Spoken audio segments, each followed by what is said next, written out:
Joining me on Gareth A. Davies Fight Talk is the very handsome new dad about to fight in America. He's sitting in a dungeon, it looks like, at London Shoot Fighters. It's the one and only Alfie with those axes in his hands and feet.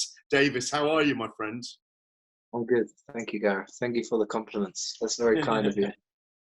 Well, look, you're about to fight in America May 21st against a Russian who's making his debut in Bellator, dangerous fighter, Alexander Shabili. What do you know about him? I know quite a bit. I know that well, I've obviously studied his fight style. I know that he looks like Dumbo. I know that he's a good boxer. He has a good left leg, can grapple a bit, and he's experienced. So he's coming to fight, and that's what I want. I want some of the best guys in the world. So yeah, I think that he meets that criteria. So it's going to be good for me to show my skills on him. Well, you talk about your skills. You've got an incredible array of. I don't know. You spin, you twist, you love to fight. It's in your physicality when you fight. You love to move, and there's a joy about your fighting. If I'm honest, but that people expect things from you. You're called the axe for a reason. Your feet are so dangerous. You're so nimble. You're a dangerous counter striker who's becoming more and more rounded in the sport.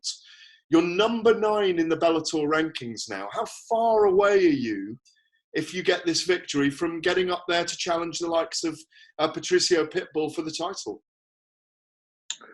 Yeah, I think, thanks for the compliments again. I think you're right. I think I'm a dancer almost in there. Yeah.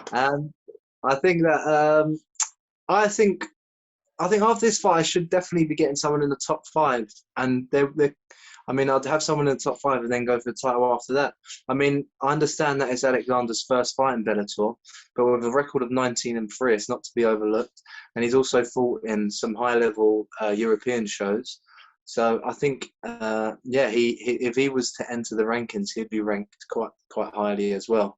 So I believe this one, get a top 5 opponent, and then I'm going to be pushing for the title shot, especially if I win in the way that I believe that I can win against him, and then some of the top 5. I think I'll definitely be pushing for the title shot. Yeah, and let me repeat, congratulations on getting a newborn during lockdown. You told me before we started recording, you and your girlfriend have had a son, and he's 6 months old now. And you even lived in the gym at Shoot Fighters for a while when you were kind of training and doing all those things, because you didn't want to risk taking COVID home, because it was a frightening period, wasn't it? We didn't really know what was happening. How was COVID for you overall? Yeah, that's it. I mean, if you can see behind, there's a green screen. This was my dungeon. I was teaching Zoom classes from the gym because, yeah, as you said, I came to live in the gym because my girlfriend fell pregnant during lockdown, and I didn't want to go home with it. But COVID for me, I hate to say it because I don't want to. I know it's been a bad time to everyone, but for me it was great. I mean, I just there was no stress. I was just training, like living in the gym. There was no distractions. And also, there's no FOMO, because sometimes when you're a professional athlete, you're like, you see your friends going out partying, and you're there constantly training, eating crap food. So there's a bit of FOMO, fear of missing out, that is. But I mean, this one, it's not really nice for me to say it because I know others have had crap times. But for me, I've been able to train. As I said, I'll be able to keep an income by doing online classes. So I've been very blessed with COVID, so I can't complain. It's been a long time since you've been out and fought, though, of course. It's difficult when you haven't fought. From memory serves me right, you went over to Italy. Yeah. Isn't that right? You were on the Italian cards, that we did this sudden tour, didn't we? Where we were all locked in the hotel. I think I was there 11 days. But is this exciting now to be going to America, fighting on May the 21st? On the 259 or 2, it's 259 card, isn't it? I don't know. Yeah. You don't even know, yeah. But it's live on the BBC iPlayer, so everybody can watch it at home. All those things, like, we haven't been able to get out there and do things. So it must feel great to be going over there and finishing a camp and actually being in an event again. Yeah, I'm very excited to go out and perform. I mean, I'd like it that I could go out and have a beer and a party after. But I think we're quarantined in this hotel in the middle of nowhere. But I might go out and do some gambling on the slots. But apart from that, yeah, it's in and out and it's straight business for me. But yeah, hopefully that will then cement me in the American market, and I can start traveling America. Once all the American audience know I am, I'll start building my name up there, and then I'll definitely be able to travel to the likes of all the other places in the US and eat big burgers and fries. And yeah, well, yeah, but the thing is, even though COVID has restricted the growth of everything, really, you know, it must feel nice to be involved with Bellator, where they've clearly got a plan in place, where they're really, really building. Now that they're on the BBC iPlayer, they had Channel 5 last year and Sky Sports. It must feel good, you know, having come from the homegrown mixed martial arts scene, to get that expansion for yourself as well, who's a very ambitious fighter. yeah, no, it's great. Bellator are, well, yeah, I think the stuff that they're doing, they're going to be the biggest promotion. Obviously, they've got some competition, but well, in Europe, they're taking over. I mean, to get on BBC's the best running TV channel in England, and to the fact that they've got on the iPlayer, it's massive, and they're really pushing for the European market. So I'm very happy that I'm with them, and yeah. They help the fighters out a lot, so I'm happy that I've got a career with them. Yeah. Let me ask you for a few of your picks with fights coming up down the line. A guy that, as I said, mentioned Patricio Pitbull, who's the featherweight champion and the lightweight champion at the moment. Obviously, you are the lightweight division. That fight with AJ McKee for the featherweight Grand Prix final.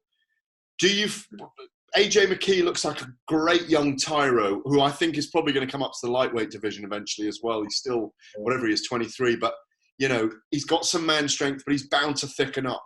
Who do you see winning between the young tyro McKee and Patricio Pitbull in the final of the featherweight Grand Prix? I think he's very talented, AJ McKee, but I think Pitbull has proved that he can beat that style, and he's got that knockout power. You know, I think once he lands on him, I think it's game over. I think so. I think Pitbull. Yeah, I'm going to go with. Well, he's certainly in the prime of his life, and on the other side of the coin, third fight coming up between Conor McGregor in the UFC and Dustin Poirier. I mean, are you someone that looks at someone like Conor McGregor and thinks, "God, my style would match up really well with him in a fight," and it would? And like, is there a chance that I'm going to fight McGregor down the line? Do you think he gets the job done third time out against Poirier? No, I don't actually. I think he loses. Yeah, I think growing up, I've always looked at McGregor and been like, I want to fight. Because the MMA career, I think a lot of careers, you always have this 2-year plan, especially when you're in your young 20s. I remember when he first came on the scene, I was like, I'm going to fight him in a year or so. But it takes time to develop. So I'd love to, yeah, if eventually, I think he may be retired by the time I get the title, but you never know. But no, I think McGregor, in his wealth, has been delusional in what he thinks training is. I think the fact that I've seen him in Dubai doing some things, some weights, so he's not doing the core stuff that got him to the guards. So I believe that I think he'll lose. I think he's too comfortable where he is, hitting the bag and doing weights. He needs to get back in there and do the dirty stuff. And yeah, Dustin Poirier does the dirty stuff. So I think Dustin Poirier is a bad matchup for him again. So I'm gonna pick Dustin Poirier. And just a final thing over the other side, the other rival promotion, even though Fabian Edwards is from the rival camp of yours, his brother Leon fights Nate Diaz. I think a terrific matchup. Leon, regardless of what the rivalries you have between shoot fighters and their team, which we've seen come there with Edwards and Shipman's arguments, all those things. What do you think about that matchup for Leon Edwards against Nate Diaz? Yeah, I actually like Leon. I think Leon's. I think he's legit. I think he's. I think he wins. I think he gets the title as well. Usman's do you think he beats Kamaru Usman if he beats Nate Diaz? but he's an awkward lefty, and he's got great clinch work and good takedown defense.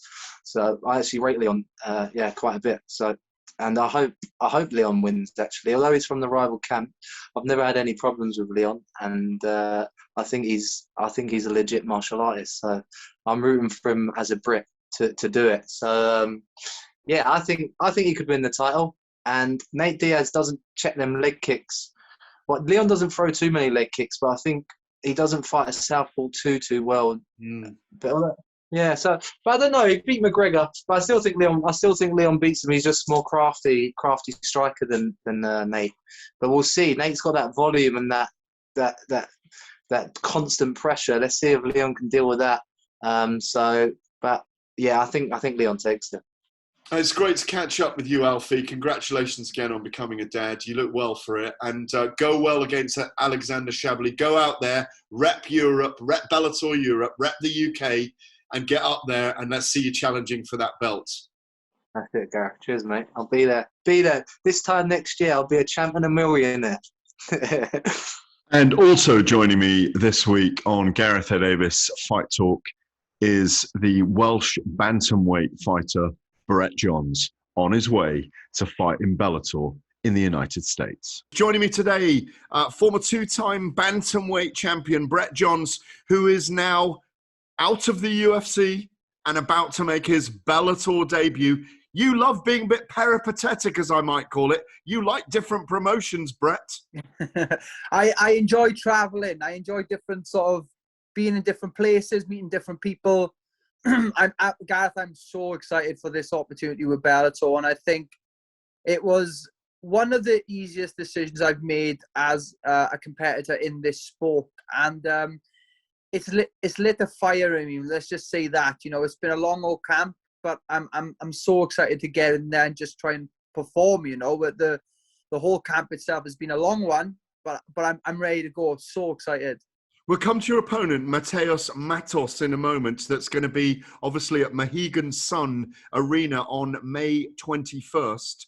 I know you're about to leave for America, and it's a great privilege to even be able to travel at the moment, isn't it?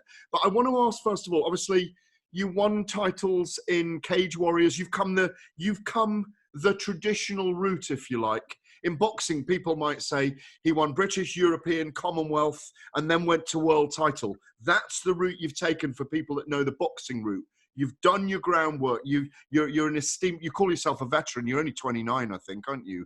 Yes, 29. Yes. Yeah. But you are a veteran already. You're a very experienced fighter. What have you learnt on your journey through the European scene, into the UFC, and now into the Bellator scene? The whole picture has moved completely. From the Cage Warriors days where I was the up and comer. I was always an underdog through most of my fights, and I did rise to the top fairly quickly. So I knew that the fights in the European scene were going to be tough, but towards the end of my Cage Warriors days, I needed that sort of urge. And I remember saying to my coach at the time, I said to him, I want to be looking for like American competition. I want to fight UFC veterans. And that's when the Titan FC call come up, and they offered me an ex-UFC veteran, Wyle Watson, for the second world title. And obviously that opportunity was something I couldn't miss. It was fighting in a different place, because at that moment I was 10-0, but I had all my fights in South Wales, within 60 miles away from my house. And then all of a sudden we're in Mobile, Alabama, And ever since that moment of fighting out in America, it's made me realize that I love fighting out there. It's just, for people who haven't been there, you are respected whether you win, whether you lose. I do feel like that the British mentality is slightly more different to that. But I loved it. I loved going to America, and then having 2 fights with that promotion.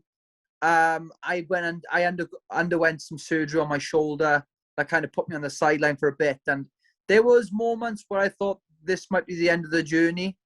And then obviously I got better. Then I got the call up to the UFC, had 7 fights with the promotion, fought some really good guys. And what I like about my time there in the UFC is that when I say the people I fought, nobody can kind of look at me and say, you haven't fought nobody, because they can look back and see the names that I fought. And I like that. I love that sort of aspect. And then having them 7 fights, beating some good up-and-comers, fighting some veterans, beating some veterans, it was just an amazing time. But now I feel like, honestly, I'm hitting my prime now. I can just feel it, the difference in my structure, in my body composition. Everything has changed. And I feel like the Brett Johns of now is starting to get in his prime, and I want to take full advantage of this version of me that people are going to see, and I want to be able to show that on this Bellator stage. And I feel like, them putting me quite high up on the card is such a big deal to me, because this is what they expect from me, and I'm not going to disappoint. I want to talk about the Bellator bantamweight roster in a minute, because I think you've come in at an amazing time with a fantastic roster with a lot of exciting fighters, and you fit right into the mix. But you mentioned South Wales there, or Wales in general. I keep getting told that Wales is a hotbed for MMA right now, and there will be a lot of very fine mixed martial artists, not just getting into MMA, but there's a hybrid going on now that people are learning the ground skills, the stand-up, becoming complete fighters. Is that the case? Are there great gyms springing up everywhere? Yeah, definitely, Gareth. I feel like that Wales itself was a forgotten nation in this sport. I do feel like that we have blossomed slightly later than the other home nations, such as England, Scotland, Ireland, and even Northern Ireland, But at this moment in time, Wales always had that strong hotbed of good boxers. But now the mixed martial arts scene, and being a part of Shaw MMA, I get to train with a UFC bantamweight fighter called Jack Shaw, who is tearing through that scene, 3-0 in the UFC, beating some really good guys. We train with each other on a daily basis, and I think a lot of the guys who are in the classes, these up-and-coming amateurs and veterans and pros and all these sort of different style of fighters, they see that, and they see the improvement over the last 12 months. And I feel like people will always ask that question, why haven't you left? Why haven't you tried different gyms? This is my home. The training I get here, I get beaten up every day. So I don't go to the gym and get my own way. I never have for the last year and a half, I'm getting beaten up every day. And if you're getting beaten up in the gym, you're in the right gym. If I go into the gym and start beating people up and I'm on my own way, then I know I'm in the wrong gym. But the level of training in Shaw mixed martial arts all over Wales at the minute is looking great. But Shaw mixed martial arts is on fire at the minute, and I feel like it's right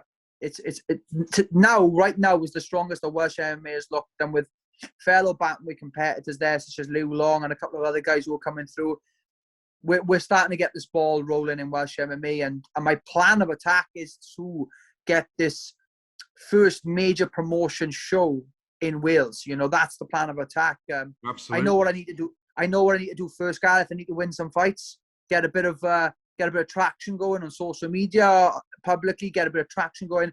Then we're going to bring it to Wales, and I want to be the guy to be the greatest showman. I want to be the guy on the stage, and I want to be the guy who is promoting the show in Wales. Well, James Gallagher's done it in Dublin, hasn't he? Obviously, Conor McGregor brought the UFC to Dublin, and in my time, London and Liverpool and Newcastle were hotbeds, Birmingham was, Manchester, and I think those are the hotbeds of MMA, and now we've got Wales. It's so great to hear.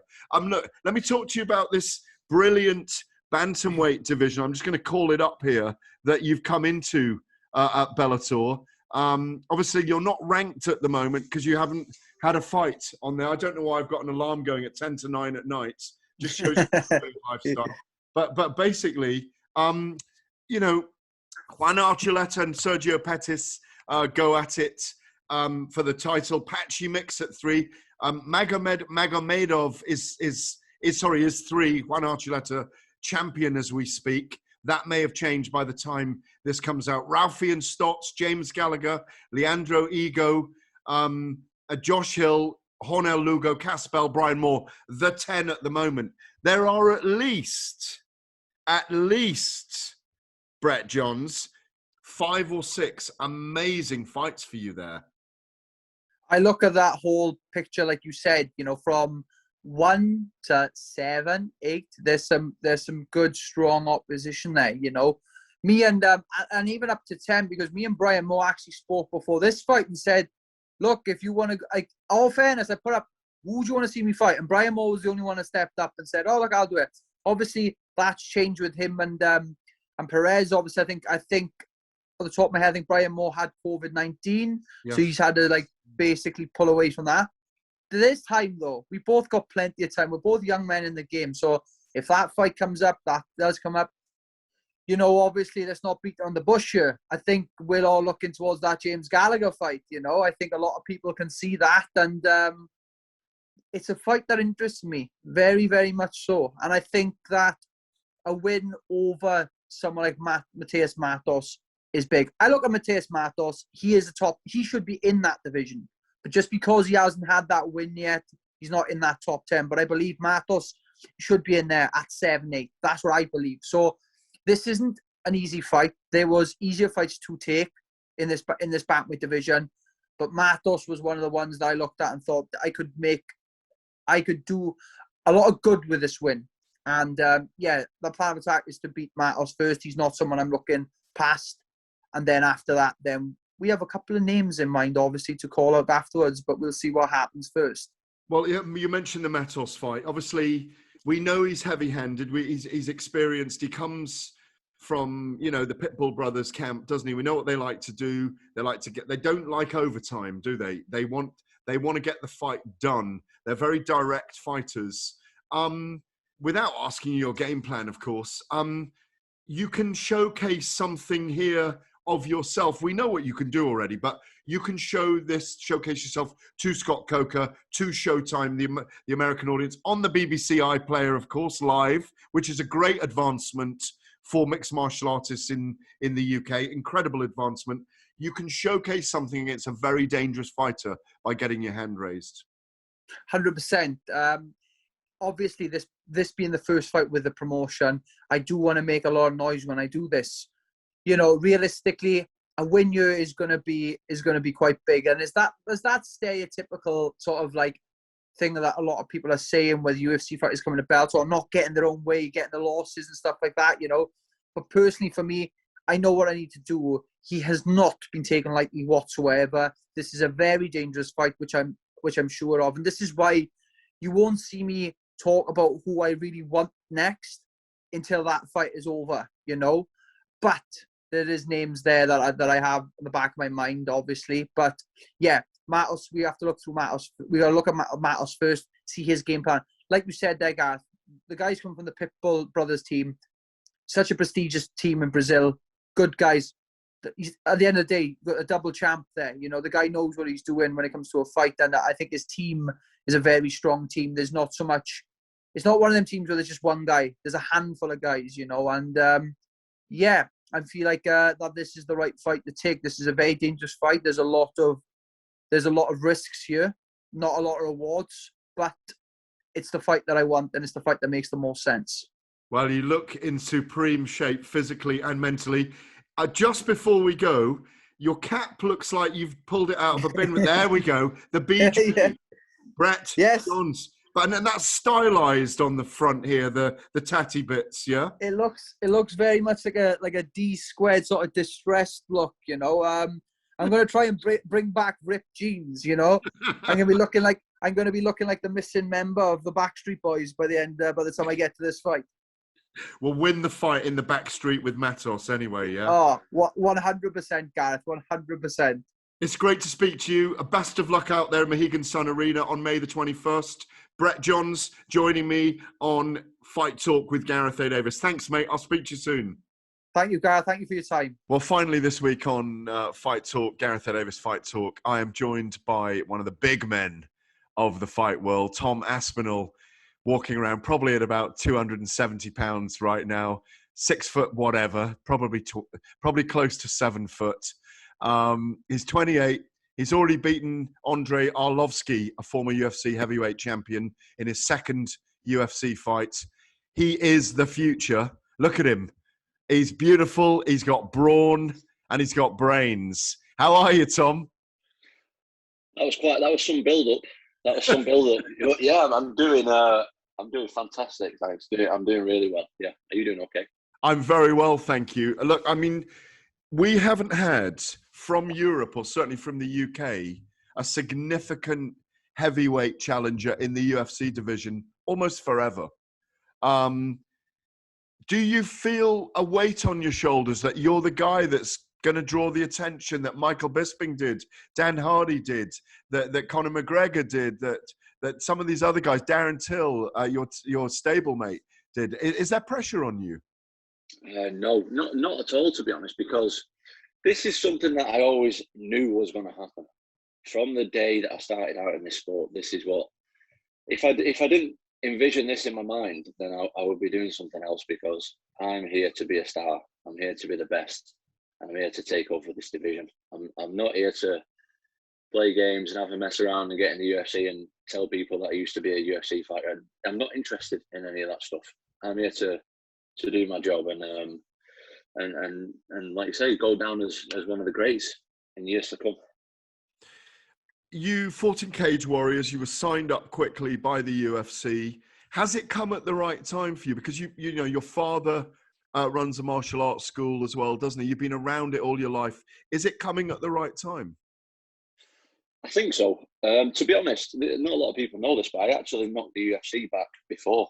They wanted to sign me before I even signed with Cage Warriors, and I said, you know, me and my team spoke and we said we need a few more fights, get some more experience. And I got 2 fights in Cage Warriors. I was signed up to a 5-fight contract with Cage Warriors, and I got 2. And the Cage Warriors matchmaker just came to me after my last fight and just said, look, we're going to have no chance matching you anymore. Like, we're going to really struggle, because with my last Cage Warriors fight, I went through like 5 opponents in the training camp. So in like 2 months, I went through like 5, 6 different opponents. And yeah, it was just, so, you know, the UFC was still interested. So my coaches and my managers and stuff, they just spoke to the UFC and we just went from there. So yeah, I think it's a perfect time. You're in a brilliant team. What's it like training around Darren Till? He seems like a real joker on his social media. Is it fun being in camp there with Colin Heron, who is the founder of K-Bon, a brilliant, brilliant man and coach? Yeah, I mean, it's good. Till's, he's a funny guy. Do you know what I mean? He's a good friend of mine. So he's a good guy to be around for sure. He's got good energy. And yeah, I like that kind of stuff. I don't like to take stuff too serious. So when he's in the gym messing about, yeah, that's good for me. I like that. I feed off that energy. It's good. Do you get to throw him around a little bit? I do. Well, not in a minute because he's injured, so that'd be a bit unfair. But yeah, we've definitely done a lot of sparring together. You've got to remember, we've been training together for 10 years. So we've definitely done our fair share of sparring with one another. When you are sparring with him, because he's brilliant lefty, isn't he, on the feet and stuff. If he does ever clip you, do you give it back to him proper? I have done in the past, but we spar together so much now, it's almost just like a game. Do you know what I mean? That's why I have to we know each other's styles so well. We said to each other a few times, look, it's pointless us really sparring anymore. That's why we have our own separate sparring partners when we've got fights coming up, really, because it's pretty pointless us even sparring hard anymore. Will Darren become a UFC middleweight or welterweight champion at some point, in your view? I think so. I think when Till is on his game, when he fights like he fought Gastelum, or when he fights like when he fought Wonderboy, I thought Wonderboy was the best performance of his career. When he fights in that style and doesn't get involved and doesn't get emotional, I think when he's on his day, he can beat anybody. And now he's getting a little bit older, he's maturing a little bit, and I think he gets less. Because like when he fought Masvidal and stuff, he seemed very emotionally invested, and I think he's kind of switching that off a little bit as he gets a little bit older, and he's definitely learned from that kind of stuff. So I think when he's on his game, Till, he can beat anybody, in my opinion. Well, enough on Till for now. About you, you're ranked number 12 in the heavyweight division in the UFC. You've already got a victory over Andrei Arlovski, as I mentioned. It was a terrific performance. It was during COVID, so there wasn't a crowd. Just talk us through what that meant to you and, what it meant to get in there with the likes of Arlovski and, what it meant to get that kind of victory, to stamp your name, if you like, in the division. Yeah, it was nice because when you watch Arlovski fight, even though obviously he's towards the back end of his career, he's still beating prospects. And you can't deny that he's still beating good prospects. Like a couple of weeks ago, he just took a short notice fight on 6 days and beat Chase Sherman, who was on like a 5 or 6 fight win streak, who's another younger prospect. And before he fought me, I think he beat 3 prospects in a row there. So he is still really good. So to beat Arlovsky, he's someone that obviously everyone knows who he is. So he's always going to look good. And it was a good experience. Like you say, it was in COVID, so there was no crowd. So I would have preferred it, obviously, if there was 50,000 people there. I would have loved it. But either way, you can never take that win away from me, and it was a good win. So you're number 12 now. How does it play out for you? I mean, will you get 2 fights this year? And are you pushing for people above you in the rankings, obviously, to move yourself up? How far away do you feel from wanting to challenge for the heavyweight title? It's a good question. My mindset is very different, I feel, to a lot of other people's mindsets. I'm not in a rush. You know, I've just turned 28 a couple of weeks ago, and most heavyweights are mid to late 30s in the prime. So I'm not in a rush, and I've only had 12 fights. So I'm not looking to fight for a title in the next couple of years, to be honest. I'm looking to just fight guys who are ranked around the same as me or a little bit above me, and just get that experience, because I think, to be honest, I'm not blowing my own trumpet. I think that I'm levels above a lot of these heavyweights when it comes to skill. But something that they've got over me is they've got a lot more experience, and that 5-round experience at high level, it counts for a lot. And I've not experienced anything like that yet, so I'm still learning to swim in the deep waters at this point. So I'm completely aware of it. That's why I'm not in any kind of rush. And I've seen fighters along over the years, they take the shot too soon and then they get knocked right back down. And I don't want to really do that. I want to get up there and I want to get the title and I want to keep it. And I want to go down as one of the best ever. Yeah, it's that whole thing, isn't it, about enjoying fight week, about being present in it, about knowing how to do all your media obligations, about your breathing, your nerves, your knowing that you've been in that trench and you know that you can come. It's all those, like you say, you can't buy the experience. It's all of those things, isn't it? Yeah, for sure. Like someone like just Arlovsky, for example, I believe he started his MMA career when I was 6 years old. So he's been doing this forever. Do you know what I mean? And people like that, I just need more of that. Like you say, more experience is good for me. When you look at the heavyweight division, everybody wants to see, obviously they want to see the rematch between Derek Lewis and Francis Ngannou, and Ngannou being the champion at the moment because, I think we all watched that fight where I think they threw 14 punches between them in 15 minutes. And in the end, no one wanted them to throw a punch because we just wanted them to walk around the octagon together, because it was extraordinary when you got 2 of the biggest wrecking balls on the planet not being able to pull the trigger. And like you say, weird things happen when people aren't prepared for that fight. Neither of them was either fit or mentally right, and it just didn't happen. They couldn't pull the trigger. Now Francis is the champion. He may face Derek, of course, but why do you think he's not facing John Jones when John Jones has stepped up to heavyweight? And it is a fight that the whole kind of the phalanx of fight fans around the world would love to see. To be honest, I have no idea. That's all to do with like managers and, I don't know nothing about that kind of stuff. That's all to do with numbers and managers and promoters, and that's all their job. I'd love to see Jones and I'd love to see how Jones looks with an extra 50 pounds on his frame, because I don't think it's as easy as he thinks it's going to be, because carrying that extra weight, that counts for a lot. That will, if I put 10 kilos on, I can feel that, like, I can really feel the difference in my cardio and stuff like that. And I would be so interested to see how it looks. So as far as why it's not happening, I can't really give you an answer, but it's something that me, as well as the rest of the world, would love to see. Because the thing is about Jones as well, he's going to need his speed at heavyweight, having stepped up as, I think, I think he's one of the greatest ever in combat sports, in my view. His run has been extraordinary. But like you say, his ability to he's a giant at 205, isn't he? An absolute giant.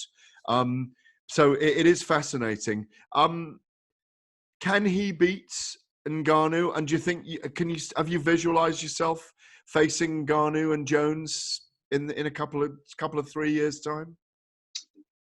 Just to answer the first bit, he can definitely beat Ngannou. He's so much more skilled than Ngannou is. The thing with Ngannou is just the raw power is unbelievable. And I think that a lot of people lose to him before they even fight him. He's got that kind of Mike Tyson effect. If you're looking from the outside, which is, it's all well and good, me and you sat here on a Zoom call saying, "Oh, he's technically bad at this." It's another thing being in there when he's throwing bombs at your face. So he's definitely technically superior to him, but it's just whether he can get those techniques off when he's coming swinging with all that power that he's got. So I don't know, but he definitely has a chance, that's for sure.